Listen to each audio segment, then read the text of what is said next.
In summing up that, I could say that we had a veritable potpourri of advice from our panel, perhaps ranging at this end of the table from lessons in leadership and evolving through to lessons from history and the difficulties of trends analysis and prediction along the way.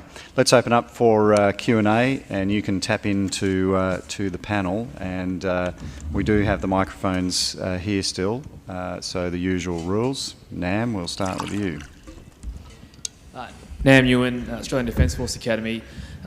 Admiral Stavridis is a big proponent, a big supporter of this idea of open source security. Things like the HADR operations, capacity building and strategic trust development. Do you think we need a fundamental shift in the way that we focus our naval efforts to building in that diplomatic sphere, and rather than focusing on the kinetic effects of navies, particularly in times of austerity, fiscal austerity? And this is directed to all the panelists. Well, I am first and foremost a warfighter. If deterrence fails, I have to be able to do that ugly, kinetic, hard stuff that is unpleasant. And if I can't do that, I would also argue I can't deter.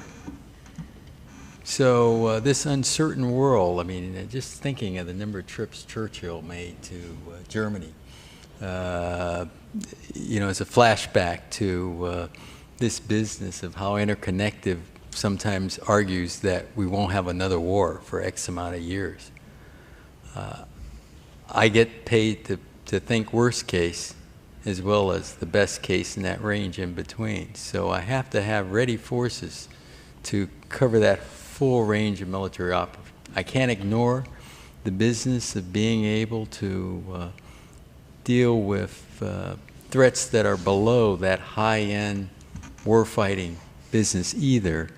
So one of the things I preach a lot on is the business of having flexible, adaptable capability in order to be able to apply it to where it makes sense, but not being so rigid in what I develop and how I train and what have you, so that we can't take what might look like is only a high-end solution and not apply it to other things. Because I can't go the other way. That piece, I can't go. I can't necessarily deter. I shouldn't say necessary. I can't deter without real capability. But as you look at the uncertain future, you can't just look at today's capability and say, is that going to deter tomorrow's war? You have to be, in my opinion, thinking a bit outside the box, connecting the linkage. That whole business of assessing so that you can work to have adaptable plans as well as adaptable capability, adaptable thinking. Well, I mean, I would actually agree with Admiral Haney. I mean,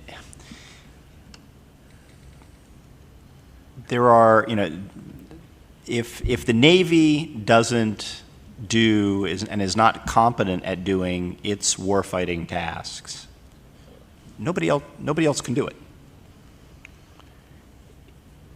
And so that, you know, as Professor Grove was saying, I mean, that really is the bedrock. That is the real bedrock of naval capability upon which everything else rests. Now, of course, that having been said, as a matter of course, if you look at what navies do on a day-to-day basis, year-to-year basis, full range of tasks. But if a navy loses its competency in warfighting, there's nobody else who can pick up the slack. This is going to be very boring for you, because I agree with Admiral Haney too. It seems to me that it's pretty clear that the first task of all the world's navies is national security. And although I'm a great advocate of the fact that all navies at an operational level have a common interest in defending the global trading system on which our peace and prosperity depends, you just have to think of what the consequences of a even a small war between, let's say, China and Taiwan would be, for everything, everywhere, would be hugely impacted by all of this. And so the task of navies is to make sure that doesn't happen, and that you deter it. You don't just rely on global economic interdependence.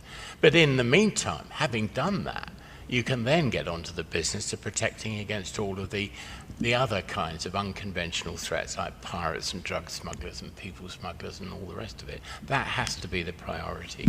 And as Thomas just said, if navies don't do it at sea, nobody else can. I agree with them. But just to make the point, though, that it does make some challenges for the balance of your fleet.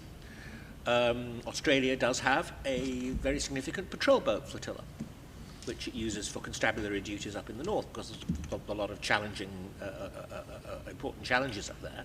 And the patrol boat flotilla, which isn't desperately competent, but does in fact have, and might in another country belong to a coast guard. But for, I think, very good reasons in Australia, you don't have a coast guard, I think, because navies can do a lot of this very well, and it provides something for navies to do when there aren't higher level operations to be carried out, which hopefully is most of the time. The United States, for its own legal and historical reasons, has a coast guard.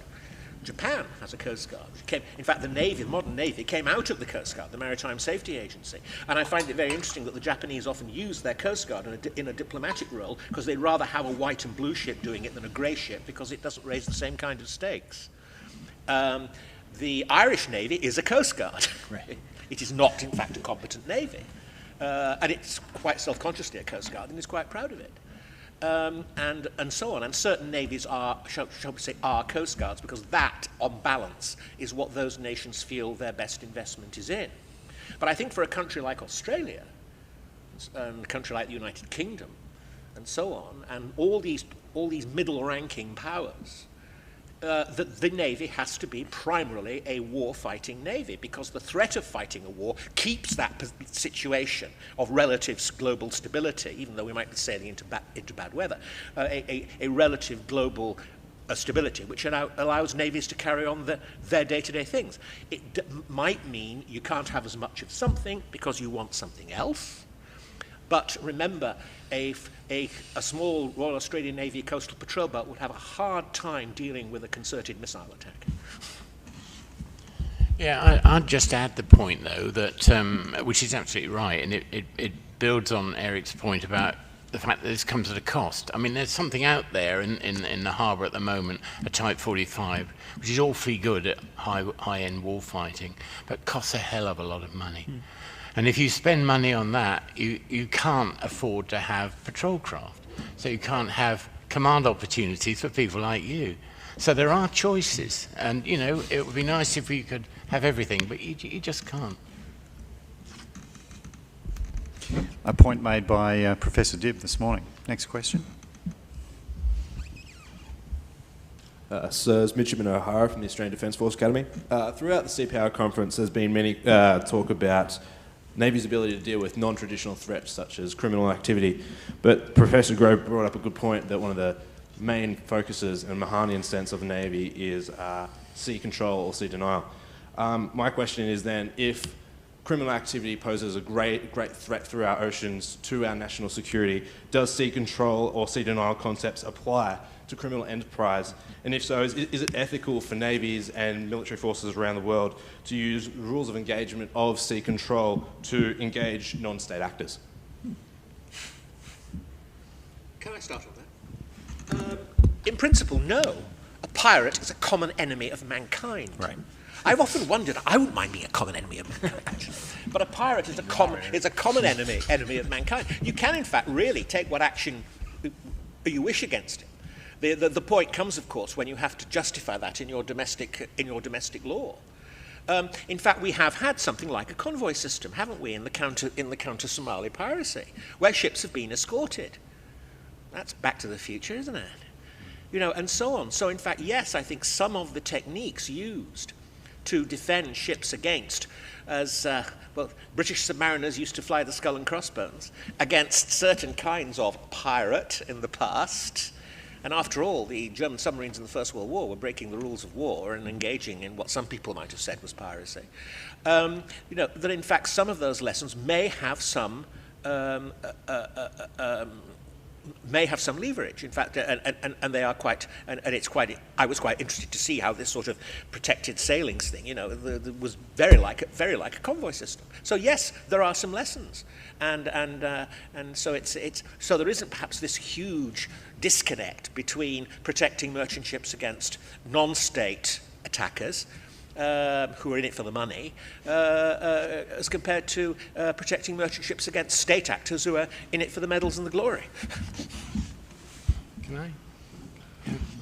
Yeah, I agree with that. But every time a pirate skiff goes to sea off Somalia, if there's a grey thing in the vicinity, it stops. I mean, that's deterrence. That's precisely the same.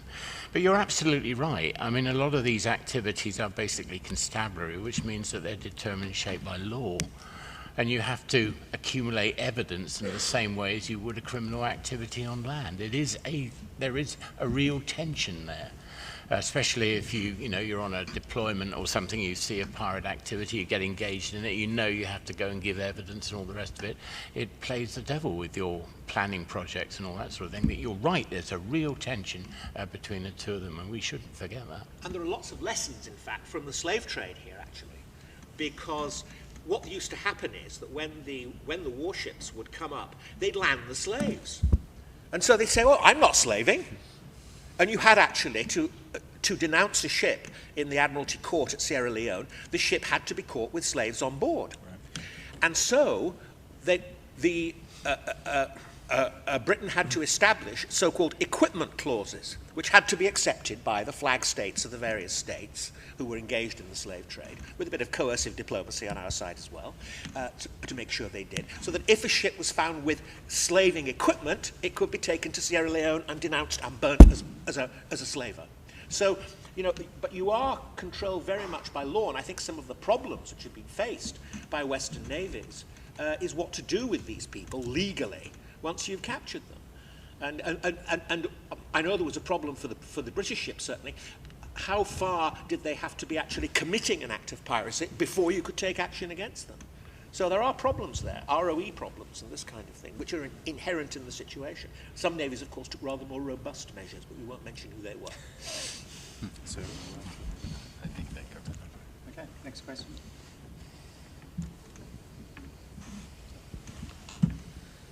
Sirs, gentlemen. Lieutenant Commander Carl Jordan from Navy Headquarters, South Australia. My question is probably a little bit loaded in the sense that I'd like to garnish your opinions based on Professor Grove's comments regarding nuclear involvement and the political debate within Australia regarding the nuclear option, which I don't think has been a mature debate in this country. Your thoughts, please. Oh, well, yeah. Unburdened as I am by any responsibility, except for my own views.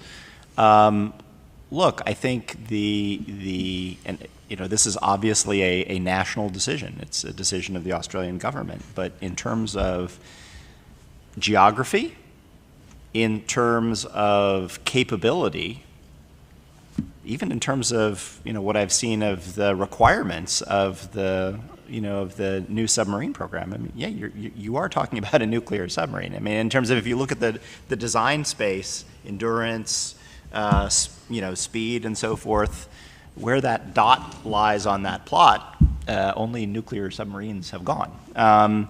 So I think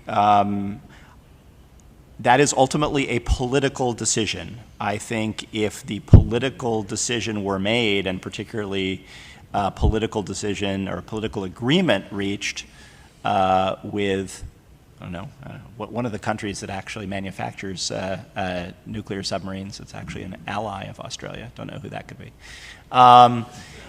If a political decision were reached, I don't think that there are any operational. I think all the operational things could be worked out. Admiral Haney, as a seasoned submariner, can talk about all the experience that goes into running a nuclear submarine, the need for nuclear shore power, all things like that. But if there were to be a political decision to do this, I personally don't see any of those as being insurmountable barriers. I will also say, just in giving a vote for history, of course, the process that led to the Collins-class submarine actually included a nuclear option way back when. That was actually purchasing nuclear submarines from France. That was one of the options that was explored earlier on in the process that led to the decision to build the Collins. Well, as a guy who spent most of my life underwater with a nuclear power plant behind, obviously I find great utility. But as you look at it for the Royal Australian Navy, I think it is a piece that you have to look at relative across the whole span, not of requirements to ability to afford. We in the United States have a couple things that are at our advantage. One is we have a civilian, a commercial nuclear power industry that we can leverage on, which helps in some regards to keep the costs down in terms of material science and all the R&D and everything else that goes into the physics of just creating a nuclear-powered vessel in the first place. So that industrial base, but more than industrial base, everything else that feeds it, academia and what have you, is an investment that has been made over time. In fact, USS Nautilus went to sea the same year I was born. So it shows you, not that I'm that old, but I am, how long we've been doing it as a Navy. And we have learned immensely through this journey of hard knocks, in addition to what we had to work from over time. And then the expense piece, you have to really look at square in the face in terms of the rigorous training requirements in order to really babysit properly a nuclear power plant. It's not a trivial matter. It requires significant capital investment. And I would say, Australia, don't fool yourself as you look at that. Or else you will start something you won't complete, and then you won't have anything. So that piece of understanding how much national treasure is required to not just, you can't just purchase a nuclear submarine to operate it. You got to purchase all the sustainment pieces, and you've got to work it from cradle to grave. I, as the Director of Submarine Warfare, not too long ago, was responsible for working the requirements definition for our Ohio replacement SSBN. It was the same time as the Pentagon got a bit more religion in terms of looking at acquisition costs. So for that program of requirements generation, we had to also produce our best estimate of total ownership costs for the life of the platform with associated assumptions. So we couldn't hide sustainment costs, but not just sustainment costs. When you talk nuclear power, there is the grave part of what you do with the beast after you decommission it. So again, these are real things that have to be considered as you make the journey to say, okay, simplistically, go ahead nuclear. But when I say go ahead nuclear, you have to be all in. And this business is not trivial in order to safely and correctly operate a nuclear power plant on a warship across the globe. And if I could, I mean, Admiral Haney, I think, raises some good points. What I'd say, we talked earlier about thinking outside the box, and I think it's absolutely true. If Australia were to build that capability, out of whole cloth, I think it would be prohibitively expensive. But again, if we think outside the box and think about some sort of a consortium, say involving the United States and involving the UK, I mean, I think Britain has challenges with sustaining her nuclear submarine fleet. I mean, I think, and maybe I'm being a bit unkind, but I think Britain's one SDSR away from not having a nuclear submarine fleet. So if we think creatively about those types of arrangements, again, and that would be ultimately a political decision, I think there actually are some very interesting possibilities. Yeah, I think it's an example of the advantages of being radical. I mean, you can be radical in all sorts of ways. I mean, that's one. And, you know, the idea of some kind of consortium in which one kind of mixes the capacity to build and support these things is one option. Another option might be to think, well, perhaps in 2010, 15, whenever it is, some kind of conventional advance will make conventional submarines much more effective. Another radical option might be to think about where to base them. You know, maybe Singapore? How about that? There's an interesting idea. All those sorts of radical... There are ideas out there, so even if you don't go nuclear, it seems to me that there are an awful lot of possibilities still. I can see from the top of my street in Blackpool the big building on the other side of Morecambe Bay where we are assembling the Astute-class submarines. One problem for the British is, of course, they have to keep up a steady drumbeat, as people say, of construction. And it's very important, in fact, for BAE, Barrow, that in fact we do get a new SSBN, which will mean that construction can be maintained, because a lot of very skilled people are required to make an SSN, both internally and as far as welding the hull even is concerned. Well, that affects other submarines too. And one problem with the Astute program, which delayed it and made it more expensive, was because a lot of workers had been let go and they had to be reassembled. I have come across at various times from people without submarine insignia on their uniforms a certain feeling that perhaps we invest too heavily in submarines. At the time of the last SDSR, there was the feeling, well, with submariners in charge, what do you expect? The SSN program is unchanged and we lose the aircraft carriers, etc., etc. There are opportunity costs in maintaining SSNs.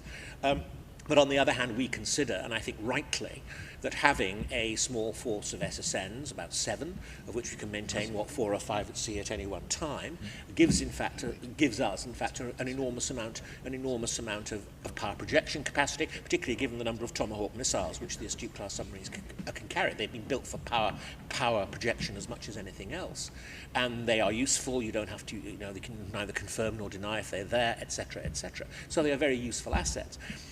I can see all the arguments, difficulties for Australia going down the nuclear route, particularly as you don't have a civilian nuclear industry. It creates problems about inspection and so on, and expertise, which are very tricky.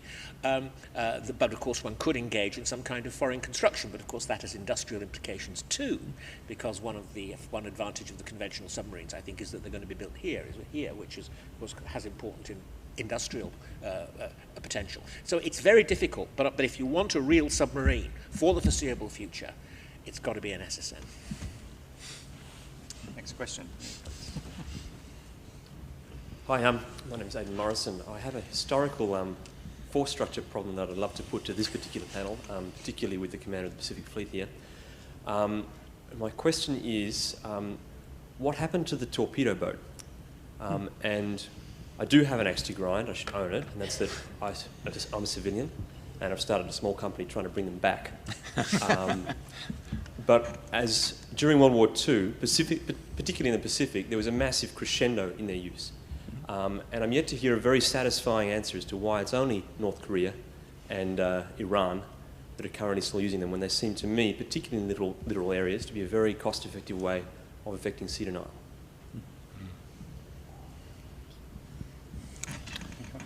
I'll start, then you go. Okay, all right.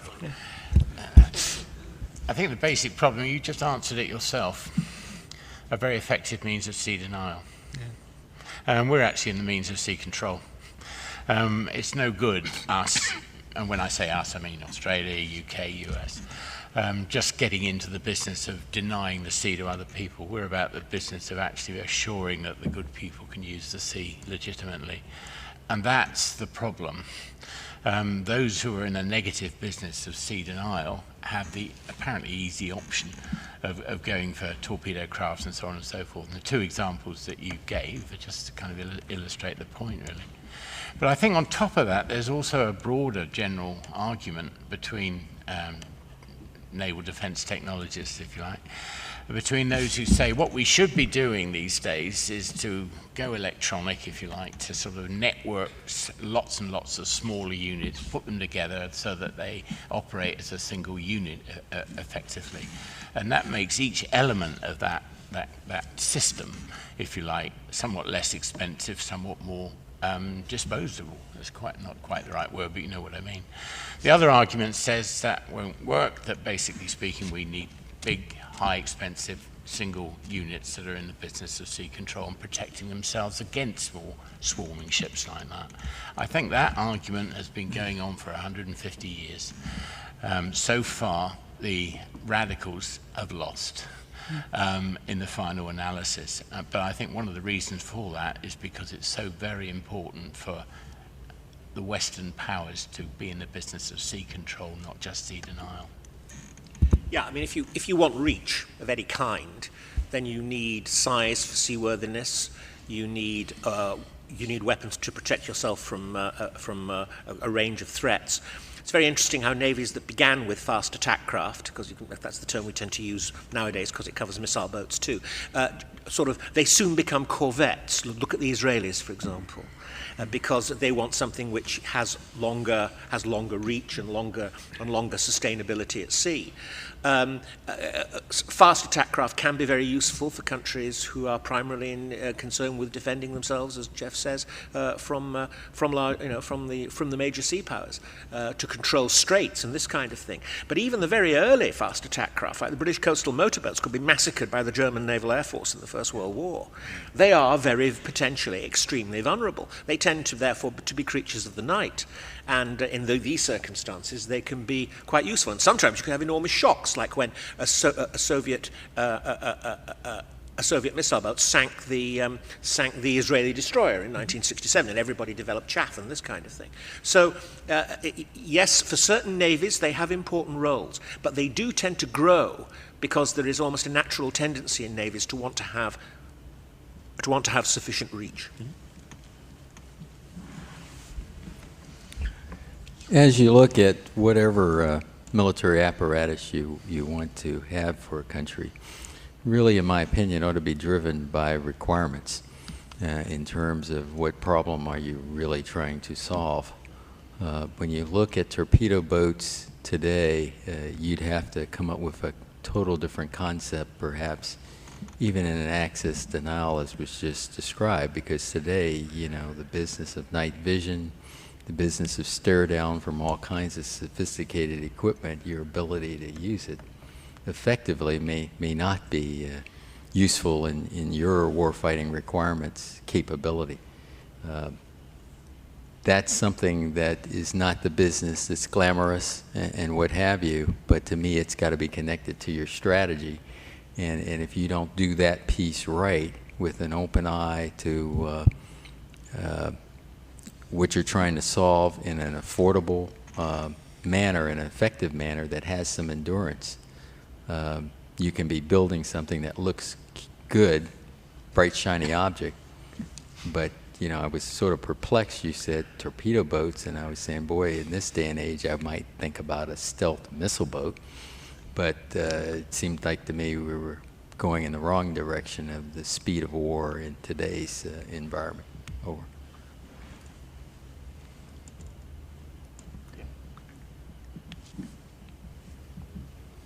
Scott Bentley, a postgraduate student at the Australian Defence Force Academy. My accent will probably give me away, but I'm actually not Australian, I'm an American. My question is for Admiral Haney, and I look forward to any comments that the rest of the panel might have, particularly Professor Mencken. Admiral Haney, in your speech earlier and also here this afternoon, you had mentioned the intellectual component of the rebalance. And that was something I wanted to maybe draw you out on a bit more, in particular in regard to Southeast Asia.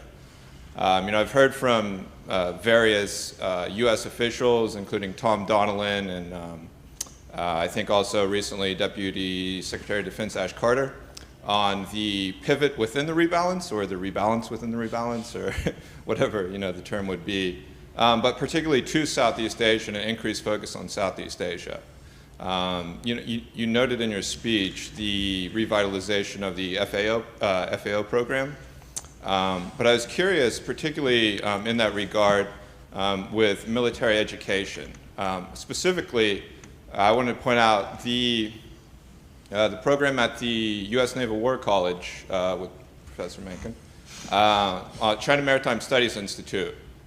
It seems that there's a lot of intellectual capital devoted to China, but Southeast Asia, myself coming from the U.S. and coming over here, actually, at least within the academic realm, less so. I think we're less strong on Southeast Asia, certainly security issues.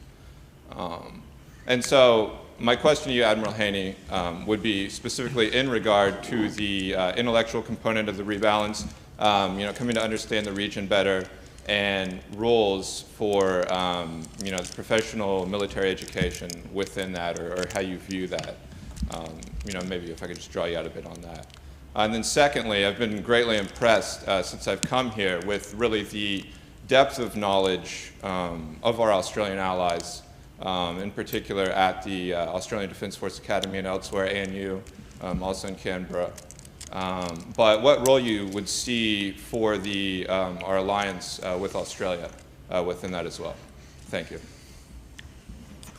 Thanks for your question there, Scott, and for doing what you're doing here. I think that piece is important.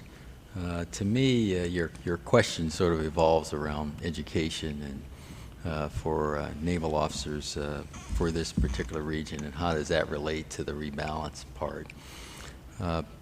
I think you can't even study China, in my opinion, without studying China's impact around the globe, not just in the region. But when you look at, for example, the immense amount of trade that goes through the South China Sea, Straits of Malacca in the $5+ trillion range, there's pieces that you have to understand. In order to understand the sovereignty claim friction points, you have to understand the history and of that, and the relationship of each country within that Southeast Asia part, as well as other areas. You can't connect the dots. So just because there's a China Maritime Studies Institute, they are not. I visit them periodically to get tap into their knowledge. It's not just about looking at China and China mainland, or China first island chain, second island chain, but looking at it more globally, which is important. But I agree with you fundamentally. I don't think you can study the Western Pacific or sail through it or participate without having a deeper knowledge of the place, and that learning is a continual journey that occurs both from professional education pieces as well as what I like is the OJT piece. And that's why, as I mentioned in my spiel, is to take advantage of things that you don't get some wonderful piece of paper that says you graduated from whatever the college of your or university of your choice. But the learning occurs in a lot of respects by going and participating in the sport in a very communicative and in fact inclusive manner to understand the deep portions of country X, Y, or Z, and they're all different in how they view the world through their lens and their interaction. For example, this is perhaps the only trip that I've taken as a Pacific Fleet commander and haven't gone straight to the embassy as my first point or stop. And in most cases, it's a VTC into the embassy for what I call the 101 touch point, and then I go in for the 301 piece before I even start talking to their Navy leaders or military leaders or government, because to me, we have to have that deeper understanding to go into a conversation. For me to come in and say, well, here's what I think Australia ought to have for their future submarine program, without having a deeper understanding of the country's politics and everything else, would be a bit disingenuous to Chief of Navy Ray Griggs.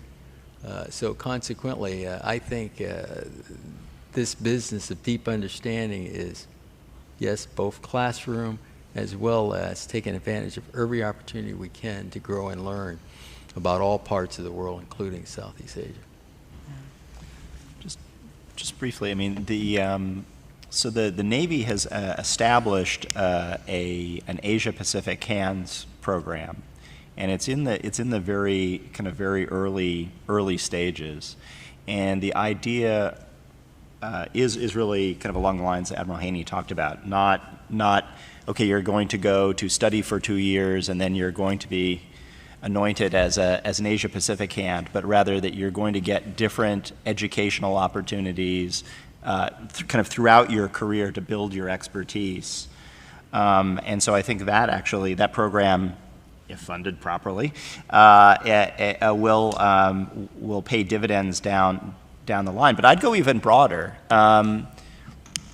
And just to point out that Australia and the United States are they're part of a very, very select group of countries. And I probably, if I could count it out, maybe no more than 5 countries, in that both of our countries have the ability to bring in immigrants from across the world to make them citizens and weave them into the fabric of the society within years rather than, say, generations.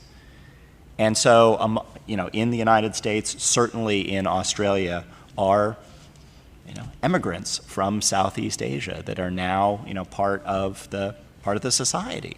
That is a precious resource, and I would say, just from an American perspective, it's a precious resource that we fall short in tapping into. I think we do well. We could do better.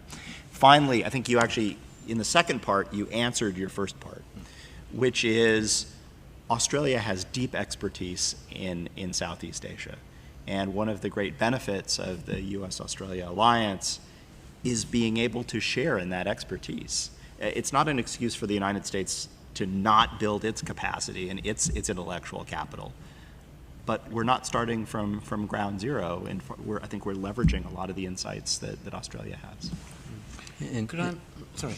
In fact, not just Southeast Asia, but I like to stretch it to Oceania, for example.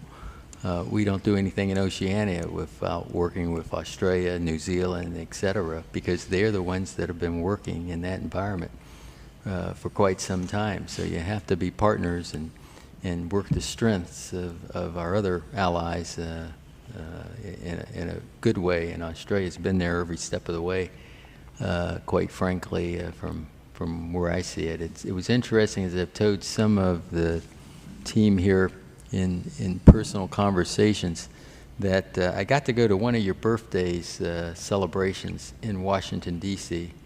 I was stationed there in the Pentagon at the time frame, and I went over to the party at the embassy, huge embassy, and was blown away by just the number of Australians that came to the party.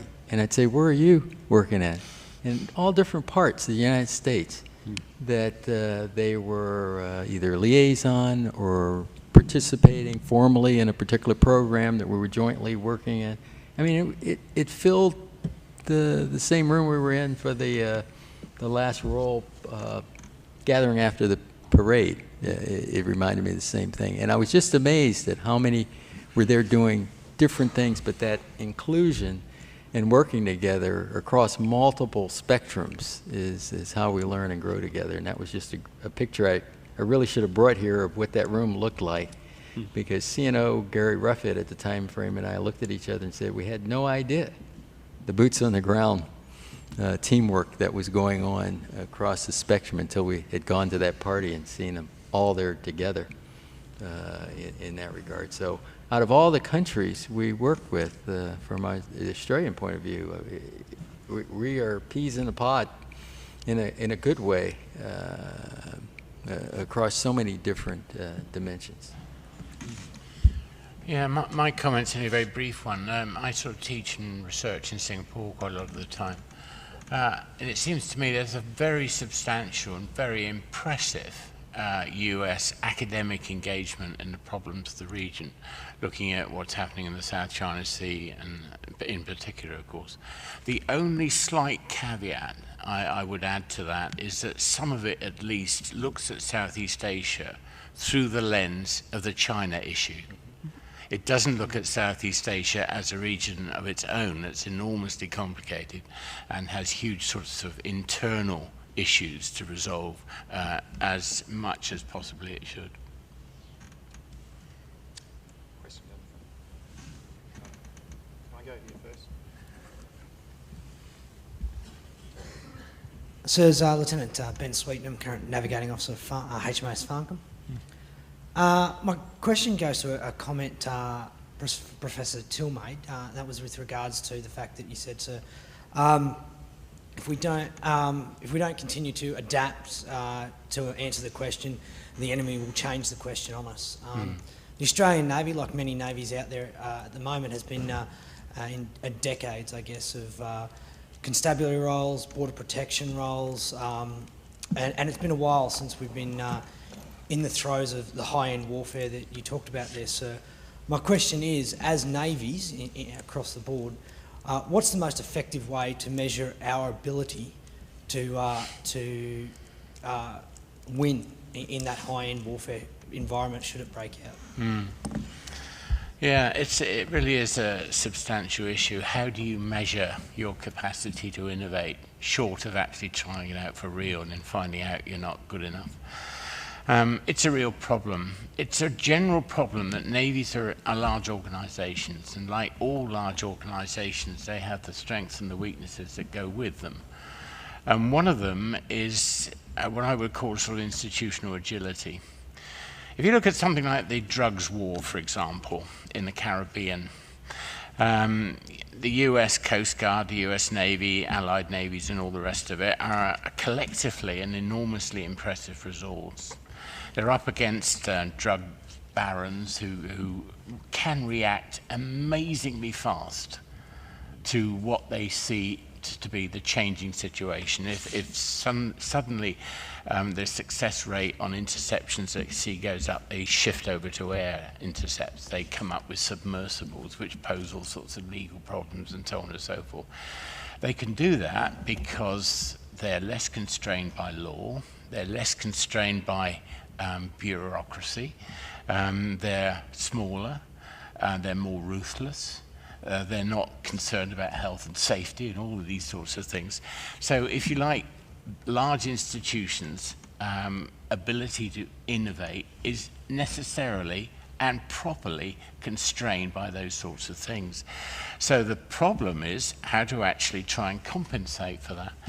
And all I can suggest really, apart from constant practice, is constant simulation, is to red team, is to have your own bunch of drug people trying to outwit you quite deliberately in exercises of that sort, or coming up with new technologies that can make life really difficult for your helicopters or whatever the case may be. Frankly, I can't think of any other way of doing it. And it's not surprising. The nature of war almost necessarily means, if you think about it, that roughly speaking 50% of the participants in wars through the century got it wrong. They thought they'd win, and they didn't. And you know, the success rate you have to expect is not very high. So Jeff had his favorite Sir Michael Howard quote earlier. I'll paraphrase mine, which, you know, where he likens militaries, navies in peacetime, to a ship sailing through a thick fog by dead reckoning. You know, you work off of the experience of the past and you sort of extrapolate into the future, and you hope you have it right. More times than not, you actually have it wrong in some way.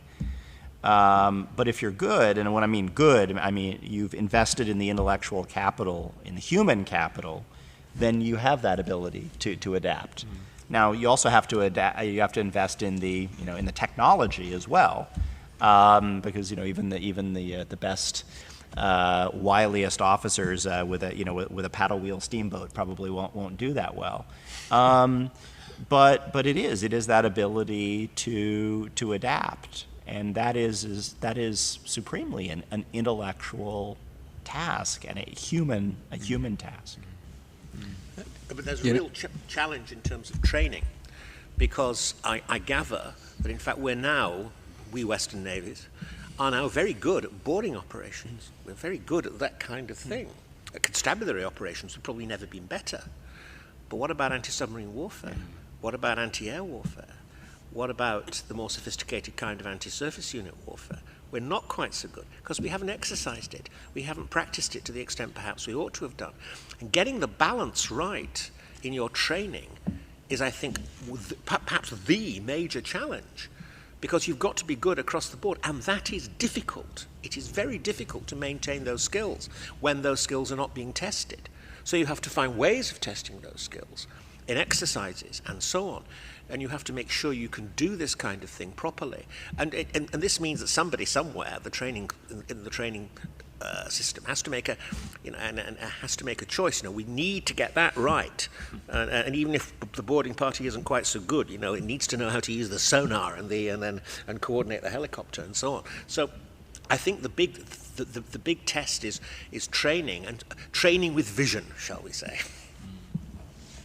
Go ahead. When I looked at your question of how do we measure capacity to win, talked a bit about innovation training and what have you. The one thing I find that staff to staff to staff that I go to, that I think we have to, as maritime forces, continue to work our skills, is how do we assess how good we are? And to really be brutally honest associated with that assessment. I can't tell you, even as the Pacific Fleet Commander, people want to come into and tell me, well, we did exercise or Operation Y, and it was most successful, sir. And I'll say, what the ham sandwich does that mean? And that's when we start getting to the nitty-gritty, and usually we got to come back again. Because we like to measure success in that, well, we completed the exercise. What more do you want, boss? Versus really looking at it. And sometimes it's the business of you do a war game, and it can be a tabletop. It doesn't require a lot of sophistication, maybe some roll of dice and what have you. But then really looking from initial conditions and then brutally honest with a red team that gives you that hard piece that you don't want to hear, because sometimes that brutal honesty might be a risk to a particular program that you're working hard. In fact, we sometimes call it the tyranny of the program versus what it's being designed to solve in the first place. And then the other piece that gets in the way sometimes is just that gung-ho, we'll go in and kick their butts, sir, it doesn't matter. How are you going to handle this particular threat in this piece? Of really getting into that sophistication of opposition weaponry or approaches, because sometimes it's not so sophisticated. Think about, and that's why I look at the land campaigns we've been involved in and say, what do we learn from it as a naval force? Pattern of life. Ooh, that's something that gets into what's going on in the maritime domain, not just maritime domain awareness in a ship X, Y, or Z is out there floating on the pond, but how do you really get into the intellect pattern of life? I got to go on a trip around Africa once, the whole continent there. It was pretty neat, went to Ghana, South Africa, Kenya, Djibouti, and ultimately to Algeria. Algeria was very perplexing because at the same time we were getting our butt kicked in dealing with IEDs. Well, I should connect it to South Africa, because while I was in South Africa, they were telling me about their equivalent to these MRAPs, these vehicles with the V shape to take explosions. And he said, you Americans aren't listening to us. And then our fatality count was going up quite well. I go to Algeria, and I'm going into the French and Algeria war. Well, they had a museum. And it was interesting in how they didn't call them IEDs there, et cetera, but the history was there, sort of as my colleagues here have talked a lot about. And I said, why don't we know this history? Why aren't we applying that? And then thinking of the technology solution. And then finally, we came around the United States, and Secretary of Defense, just said, screw it, cut the chase, buy the things, and get them out there to protect our soldiers. Well, this same piece, that's why I say this assessment of how good and what we need to get at it is so important. And to me, you know, as I have carrier strike groups and other ships that are deploying, it's always, I'm asking their leadership, what homework assignment are you giving them as they're deploying out there to go work on and think about that's far-reaching, so that you can have more of this critical thinking we've been talking about. And then, as I say, being honest, brutally honest in the results is just so darn important, or you can be developing the wrong thing or the wrong approach to the problem, and ultimately you can lose if you don't have that kind of capability. I often think, just as much as we were talking about how are we training from the beginning in various areas of appreciation for the diversity of the globe, this other piece I don't think as naval professionals we teach from the ground up is how to do effective assessments, but yet it's so darn important.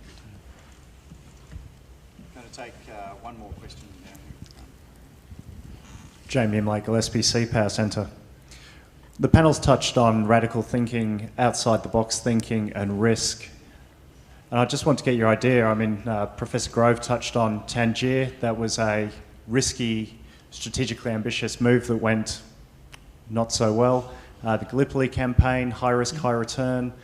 Market Garden, high risk, high return.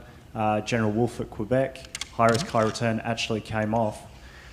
In a period where society is becoming more and more risk averse, in our profession where it is risky, how do we, or in your experience, how do we as leaders effectively manage risk in our area?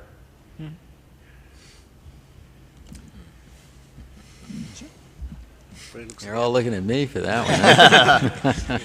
It's a great question because risk is a piece that everything we do has a certain quantity of risk associated with it. So then it's how is that in fact talked about? That's where, you know, in my last conversation of the gung-ho-ness versus the piece of intellectually, critically thinking about the issue to include risk analysis. If we go in and do X, Y, or Z as we work plans, what do we expect to occur, most likely to less likely, and then what's the risk associated if those occur, should be a part of our calculus as we go in. We may guess, as the predictability piece that was discussed up here earlier, wrong, but at least if we've gone through that calculus and we start seeing the indications, may afford us an opportunity to regroup and do it a different way. So this business of having some risk analysis as part of the planning apparatus is just important to be included, so that as we work through things, and that risk analysis is across the whole spectrum of how we operate.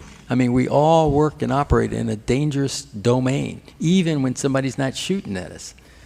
When I look at, while I was here following one particular typhoon in terms of which way was it going to go and where was my fleet assets, not just surface ships or submarines, aircraft and what have you, and how was I going to have them dispersed in order to avoid calamity from that perspective is a risk computation that's costly if you get it wrong, to the risk of dealing with that range of military options to ensure that you're able to sound off, okay, sir, I'm going to do X, Y, or Z. I'm in uniform. That's what I get paid to do, to go in harm's way. But at least make sure you understand this may not go so well for us based upon what we're going to take in terms of the approach. Are we sure we want to do it that way? Or is there another approach that we should be taking? So I think risk has to be in every conversation. Thank you. Just two very brief comments. One is I don't know that we're living in a more inevitably more risk-averse environment. I'll concede that today we are more risk-averse, but I don't know that that's a secular trend. I don't think we, you know, I think it's very, the historian in me, I think it's very easy for me to see a situation where certainly in the United States we would, given a pressing threat, be willing to accept much greater risk. So I don't concede that. Second, I would differentiate between different types of risk, and just for convenience, I would differentiate between operational or tactical risk, which I think is what you've tended to focus on, and strategic risk. And there are plenty of cases where we've traded tactical risk for strategic risk, and I think that oftentimes in history, officers have been called upon to carry out very tactically risky courses of action because of the strategic risks of inaction or the potential strategic rewards of tactical success. So. I'll give an example of that, and I can't resist it as a historian. Nelson, something has to be left to chance. And you remember his approach to the French and the Spanish at Trafalgar was really risky because he was sort of heading in a direction that they could shoot at him, but he couldn't shoot at them. But he tempered that by two things. First of all, with intelligence, trying to measure that risk. In other words, knowing as much as he did about the French and Spanish, and he could assess the degree of risk that was involved in it. And the second was training, so that when the final position was reached, the superior training of British gunners would actually reverse any losing situation that had developed so far, which it certainly did. So I couldn't agree more with what's just been said by my two colleagues here, that risk is inevitable. And that's what the whole business is. That's what walking outside and catching a bus is, at least to some extent. The trick is to manage it. And the managing it requires sort of knowing what the situation is and training for it. If I can end on what I think is a hopeful note for most people in this room. Countries are, the major Western nations are very risk-averse at present in the sense that they don't want the kind of mission creep and the kind of things that happened in Iraq and Afghanistan. Boots on the ground are no longer acceptable as a means, for the time being at least, it may change of course again, as a means of choice in trying to affect affairs ashore. We've seen it in the debate about Syria. In these circumstances, maritime forces come out pretty well. They can be poised, to use the British doctrinal term. They can be brought into an area. Perhaps they can be withdrawn again without the same kind of political and strategic results, and so on. And so this is actually a very good time for maritime forces. We're even beginning to notice it in Britain, which is why the First Sea Lord and the Naval Staff are actually quite optimistic at the moment.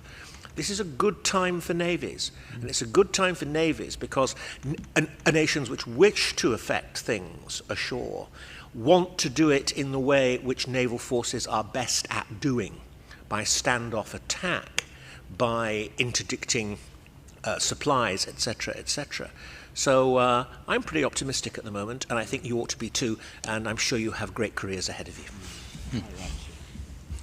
There is this piece, though, that I think gets it, perhaps I didn't touch on your question, or maybe we didn't as well, is the political risks. We started talking about strategic corporals, particularly with Iraq, Afghanistan, but recognizing that the actions we carry out have a political dimension, and how well we understand that risk. It's one thing in terms of tactical risk. Can I sink him or make his warship or plane non-effective against me, versus the long-term piece of are my actions going to have a political dimension enough to either deter or stop the conflict and give my national leadership more maneuver space, if you will, as we make planning recommendations and what have you. So that piece from strategic to tactical, but strategic also includes that political dimension that we have to be mindful of as we do our operations.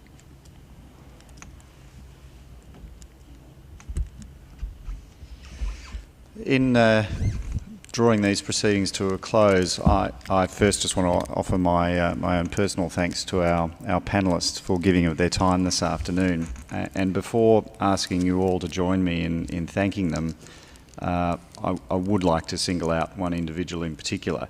I do hope that the significance is not lost on you all that we have had at our disposal here a 4-star Admiral for over two hours now of that very precious time to which he referred.